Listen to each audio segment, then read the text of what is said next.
Assalamualaikum warahmatullahi wabarakatuh. Halo semuanya, selamat datang kembali lagi bersama podcast kita. Pada hari ini di podcast kita akan membahas tentang Himapro Digital Leaders. Mungkin dari kalian kebanyakan belum ada yang mengenal dengan kita ya. Perkenalkan, nama saya Fauzan Ahmad Dantiko Saki Widodo, biasa dipanggil Fauzan kalau nggak Ojan, dari Universitas Ahmad Dahlan, Fakultas Sastra Budaya dan Komunikasi, jurusan Ilmu Komunikasi angkatan 23. Silakan saudara teman saya. Baik, halo semuanya, perkenalkan saya Raden Wildan Khalifatul Rizan, bisa dipanggil Wildan. Saya kurang lebih sama Mas Ojan. Saya berasal dari Fakultas Sastra Budaya dan Komunikasi, program studi Ilmu Komunikasi angkatan 23. Nah, di podcast kali ini kita akan berbincang-bincang dengan tamu spesial. Beliau adalah seorang wakil organisasi muda yang sukses memimpin Himapro. Nah, di sini kita akan membahas tentang kepemimpinan HMPS di era digital dengan cara Gen Z. Nah, mungkin dari teman-teman mungkin ada yang belum tahu nih, Himapro itu apa, HMPS itu apa. Nah, Himapro atau HMPS ini adalah singkatan dari Himpunan Mahasiswa Program Studi. Nah, di tiap kampus itu mesti ada tuh di program studinya, ada himpunannya masing-masing, seperti itu. Dari kalian ada yang penasaran nggak dengan bintang tamu spesial kita pada pagi hari ini?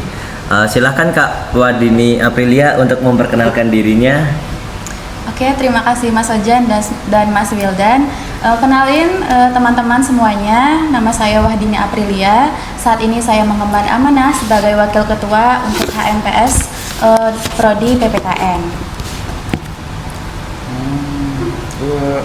Untuk angkatannya angkatan berapa ya Kak? Oh iya, angkatannya saya sendiri dari angkatan 2022, angkatan 22. Berarti selisih setahun nggak sama kita ya? Kita masih newbie. Sama-sama Gen Z nih. Iya, sama-sama Ya, newbie juga.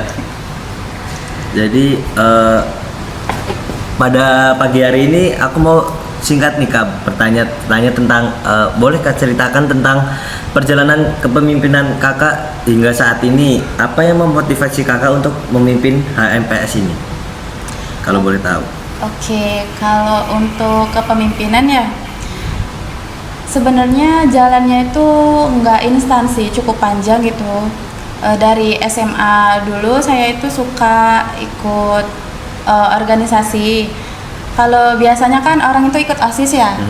Kalau dulu itu ikutnya MPK, yang mana MPK itu adalah organisasi sekolah juga, tingkat sekolah yang tugasnya untuk mengawasi kinerja dari OSIS gitu. Jadi awalnya dari sana kayak sehabis ikut itu muncul. Nah, selanjutnya itu lanjut di kampus ikut HMPS tingkat prodi gitu. Kalau boleh tahu juga nih, dulu Kakak di SMA cuma MPK doang atau ikut OSIS sama Pramuka atau ada organisasi yang lainnya?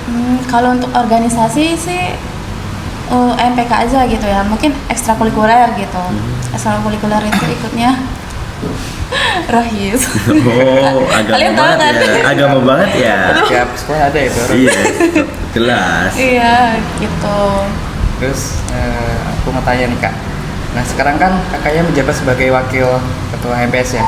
Mungkin sebelum menjabat sebagai wakil ketua HMPS, sebelumnya mungkin kakaknya pernah ikut organisasi apa di kampus atau fakultas gitu, apa enggak gitu? Sebelum menjabat di periode ini ya? Iya. Kalau dari saya itu sebelumnya tetap ikut di HMPS tingkat prodi, tapi waktu itu adalah jadi anggota dari divisi sosial keagamaan gitu. Terus kemarin alhamdulillah sempat diamanahi untuk jadi wakil ketua, kandidat wakil ketua, dan alhamdulillah terpilih. Berarti nyalur ya dari SMA ikut Rohis, habis itu keduanya ke kuliah jadi pertama divisi keagamaan dulu ya berarti ya. Oh, kalau boleh tahu juga nih Kak, tantangan apa nih yang Kakak hadapi sebagai wakil? Kalau tantangannya itu yang pertama itu muncul dari diri sendiri gitu ya. Kadang tuh kurang konsisten. Tapi kan karena ini tuh sekarang tuh udah jadi wakil ketua gitu, jadi harus bisa memberikan contoh.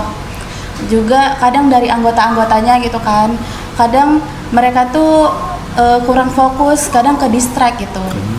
Nah, ke distract itu misal mereka ini nggak cuman ikut organisasi, ikut UKM lain, jadi seakan-akan organisasinya ini di nomor 2 kan, itu nomor gak dua jadi kan. prioritas. Jadi dia ke distract sama kegiatan yang dia ikuti lagi selain Terus, organisasi. sebelum jadi wakil nih, sampai sesudah wakil itu cara kakak mengatasi tantangannya itu gimana? Kayak yang tadi kurang konsisten, habis itu member-membernya yang di bawah-bawahnya itu gimana cara mengatasinya?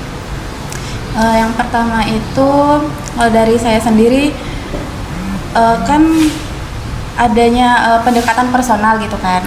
Nah, kemudian kalau misal mereka udah terbagi dalam divisi, sebisa mungkin kita tuh bisa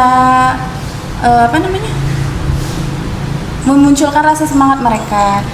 Mungkin dari misal kegiatan rapat gitu ya, kita bikinnya fun gitu, nggak cuman monoton kan, karena Gen Z gitu ya. Kalau Gen Z kan monoton itu nggak suka, gampang bosan, ngantuk, akhirnya cabut pulang gitu kan, Nggak ada yang ditangkep selama rapat. Nah gitu, kita bikinnya fun yang diselipin sama humor gitu, seperti itu. Oke, mau tanya nih Kak, kalau di fakultasnya Kakak itu mahasiswanya tuh pada minat banget nggak sih sama keorganisasian gitu, kehimpunan ataupun masuk di BEM apa gimana gitu? Sebenarnya saya kan dari Fakultas Keguruan dan Ilmu Pendidikan ya, FKIP gitu. Seharusnya itu memang dari anak FKIP itu untuk ikut organisasi itu tinggi gitu ya, tapi nyatanya di lapangan itu enggak, susah gitu. Mereka kurang minat untuk ikut organisasi itu. Kadang ya misal mungkin dari mereka mikirnya gini, kenapa sih ribet-ribet ikut organisasi, padahal kan nantinya manfaatnya juga tuh untuk mereka juga kan, manfaatnya untuk mereka sendiri gitu. Itu juga yang saya alami waktu kemarin untuk open recruitment anggota kami. Itu juga susah gitu, dari prodi sendiri juga, tapi alhamdulillah tetap banyak yang ikut akhirnya. Kita dengan pada dikit ya berarti.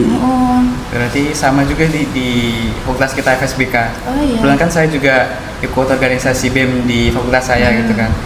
Saya melihat kayak teman-teman mahasiswa di fakultas tuh emang minatnya tuh banyak kurang gitu untuk masuk organisasi, mungkin karena emang ke distract dari teman-temannya apa gimana, ataupun mereka memang takut nanti perkuliahannya terganggu atau bagaimana gitu.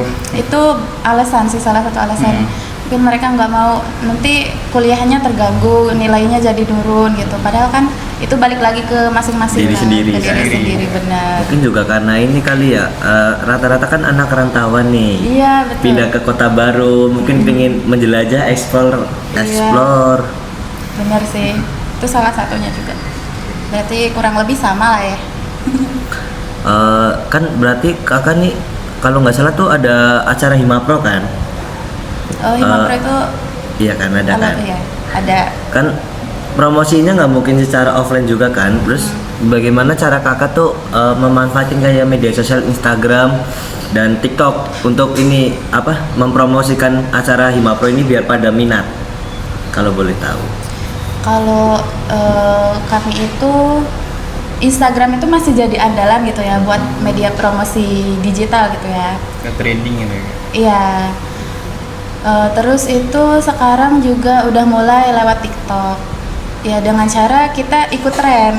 Tren yang sekarang itu apa sih? Kan kadang orang tuh juga minatnya dengan yang baru gitu kan. Gitu. Jadi misal untuk membuat konten sesuatu itu mengikuti tren. Terus juga tentang proker-proker atau acara dengan prodi itu juga di-share-nya di Instagram dengan dikemas secara sebaik mungkin gitu, semenarik mungkin. Berarti kalau di TikTok kakaknya promosinya dengan cara yang lagi tren kan, berarti kayak velocity kayak gitu kan, kayak gitu. Gitu kan. Bener. Apalagi kalau bisa lagi kumpul semua tuh ya. Jangan lupa ya nanti velocity nah gitu. Kayaknya udah pada kecanduan deh. Iya, mana velocity. Kak, mungkin lanjut pertanyaan. Pasti di tiap organisasi ada tujuannya ya kak. Nah, aku mau tanya, mungkin strategi apa yang diterapkan dari kakaknya untuk bisa mencapai tujuan organisasi, serta bagaimana kakaknya mengukur keberhasilan dari tujuan organisasi tersebut? Kalau tujuan itu kita sesuaiin dengan visi misi kita ya. Di sini kan nggak cuman saya aja gitu, tentunya sama partner ketuanya gitu ya. Nah kalau strateginya sendiri sih, aduh mikir dulu ya. Sambil minum aja kayak ambil jajan terus disambilin Bentar aja. dulu ya guys, kita minum dulu. Kita agak ngeleng ini. Panas juga panas. Sambil makan santai. Panas. Jogja panas di Jogja. Dari ini kita tag pagi ya? Pagi ini masih jam 9, setengah 9-an. Panas, udah kayak siang. Oke, lanjut ya. Boleh. Tentang strategi tadi, nggak cuman strateginya tuh koordinasi sama ketua, juga tuh kolaborasi dan juga komunikasi yang terbuka sama anggota-anggota gitu. Jadi kan kita harus mendengarkan dari sisi ini masukannya apa gitu. Terus juga kolaborasi, kita nggak berjalan sendiri gitu. Tentunya untuk kesuksesan HMPS itu bukan cuman ketua dan wakilnya aja, tapi juga dari dukungan anggota-anggota dan juga kerjasama gitu. Ada tips nggak kak buat Gensi nih, kayak penonton kalian nih yang ingin menjadi pemimpin kalau nggak wakil, kayak bukan cuma Himapro doang tapi yang lain, ada tips and triknya nggak? Kalau tipsnya itu gini, kita mulai aja dulu. Kalau kita nggak coba, kita nggak bakal tahu. If we never try, we never know. Jadi kita tuh harus keluar dari zona nyaman kita juga, karena itu yang paling penting sih. Kalau misal kita tetap berada di stuck gitu kan di zona nyaman kita tuh nggak berkembang gitu. Kita juga harus berani memulai. Itu mungkin tips and triknya. Yang pertama itu harus dimulai dari diri sendiri. Tuh guys, dengerin, keluar dari zona nyaman kalian. Jangan nge-stuck terus. Kan Wildan mungkin ada yang mau ditanyain lagi atau mau nyantai-nyantai? Mungkin pertanyaan terakhir ya. Aku pengen tahu mungkin dari kakaknya, untuk memimpin atau mengatur para anggota-anggota dari HMPS tuh sulit nggak sih? Kan mesti dari HMPS itu sendiri kan ada divisi-divisi serta program kerjanya ya. Itu bagaimana? Apakah sulit atau bagaimana? Kalau untuk awalnya itu memang sulit, karena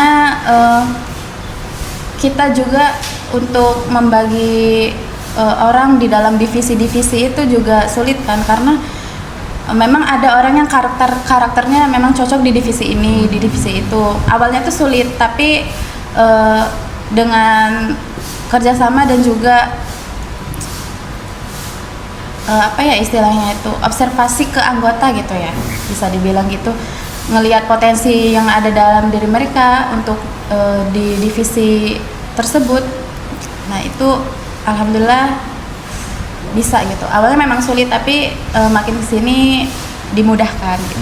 Mereka juga mungkin beradaptasi ya, Iya, dengan apa yang sudah diamanatkan pada mereka. Oke.